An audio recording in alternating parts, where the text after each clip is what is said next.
Kenny Ducey, Sports Illustrated, covering the American League Championship Series. We go to a Game 6 tonight, a game that you'll be able to hear right here on 104.5 The Team, ESPN Radio. It's an 8:08 first pitch tonight. It's Verlander against Severino, and Kenny Ducey is with us here from Sports Illustrated on Big Board Sports as we break down tonight's matchup. And good morning, Kenny. Roger Weiland, Chris Honorado in Albany. How are you today?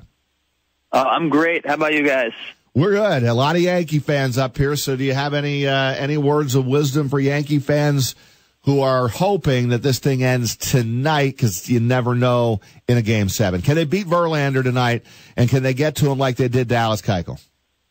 I would hold on. I think that they're still the favorites in this series, for sure. I think they probably have a 65% chance. That's my mathematical calculation. No, I'm just kidding. But no, I really do think that they could get to Verlander, and even if they don't, I think they certainly do get to Charlie Morton and a weak Astros bullpen. But basically Verlander's going to have to pitch near the game of his life again. And the Yankees have a Cy Young candidate on the mound. They have now Gary Sanchez has reestablished his bat. Him and Aaron Judge are hitting at the same time, which has not happened too much this year. This is a very, very dangerous team. Yeah, I think you hit on it. To me, that's a good point. Sanchez and Judge now have actually been hitting very well together. We'll see if that could carry over. What surprises you most, Kenny, about this Yankee team, this Yankee season? Because by all accounts, they're way ahead of schedule. Well, that's certainly what everyone's been talking about, is that, this team is so young, and that they're, really it was 2 years from now was what they were supposed to make this run into the ALCS and potentially the World Series. But honestly, I think that starting rotation's been the most, surprising part of this team. Because when we went into the season, that was their one, weakness, really. The one liability was their rotation. There were so many question marks. No one knew what was going to happen with Michael Pineda.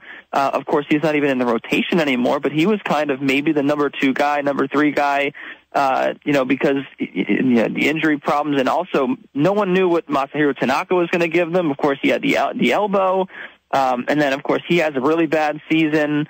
Severino, people thought he was going to have to pitch in the bullpen going into the season.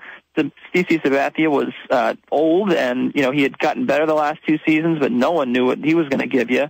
There was really not a promising starter to be found before the season on this team. Chad Green, I think, was probably the only guy, and he's not even in the rotation anymore. He's a specialist in the bullpen. So, the fact that they've been able to dominate the Astros and the Indians, 2 of the best starting rotations, 2 of the best offenses in baseball, has been flabbergasting, and something that you never would have been able to think about, 6 months ago. And really, even though all of these guys have pitched well at certain parts of the season, aside from Severino, Tanaka's ERA barely under 5. Sabathia had 3 terrible months and 3 good months this season. Sonny Gray, really struggled in September, and they've all been able to come together and post the second best rotation ERA in baseball right now, aside from in postseason, aside from the Washington Nationals, who were just eliminated. So I think that's got to be the most surprising part. They are making hitters like George Springer and Alex Bregman and Josh Reddick look silly right now. Kenny Ducey of Sports Illustrated with us. You can find him on Twitter at Kenny Ducey. That easy, Ducey. Kenny, I'm not a Yankees fan, but I will for a long time brag about having been at Game 4 Tuesday night, where the place was just absolutely on fire. It felt like the tide turned with that game. I wonder, though, do you believe in momentum through a 7-game playoff series, or are you on the side that says it's just as good as the next day's pitcher? So, momentum's a really funny thing, because I do believe in momentum, but I don't believe in it between games, because I think there's a lot of time between games. Home field certainly matters. I think that there's momentum within a game. You see what happened in Game 4. Aaron Judge hitting that home run certainly gave the Yankees a ton of momentum that ended up giving them the game. But, when you look at the series as a whole, this shouldn't really be surprising. The home team has won every game in this series. This is what's supposed to happen. So, now if you lay out a 7-game series, it would look like this, where, the home team wins the first 2 games, and then the home team wins the next 3 games, and then, Houston would go on and win these next 2. So, right now, no, Houston hasn't lost their home field advantage yet. They still have it. And I certainly don't know.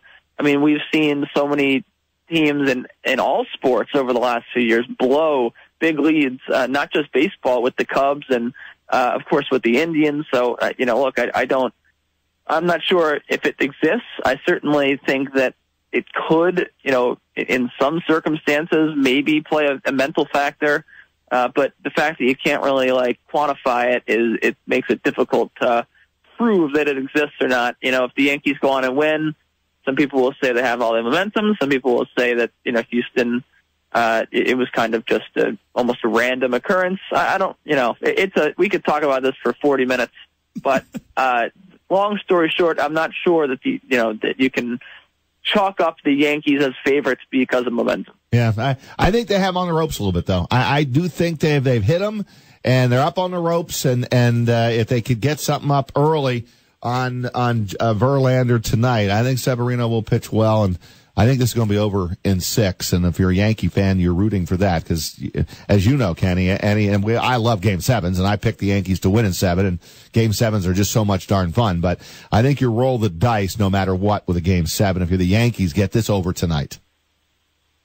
Yeah, I think absolutely, too. I think the other thing is, just when you're facing elimination, it's a different feeling.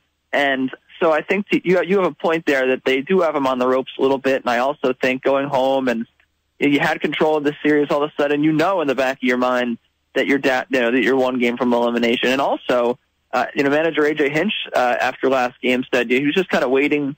They've been waiting for the 1 game where they bust out of this slump and kind of start scoring runs again because, the Astros obviously had no problem scoring runs against the Red Sox, right? And so AJ Hinch has been waiting all series for his offense to kind of start hitting again.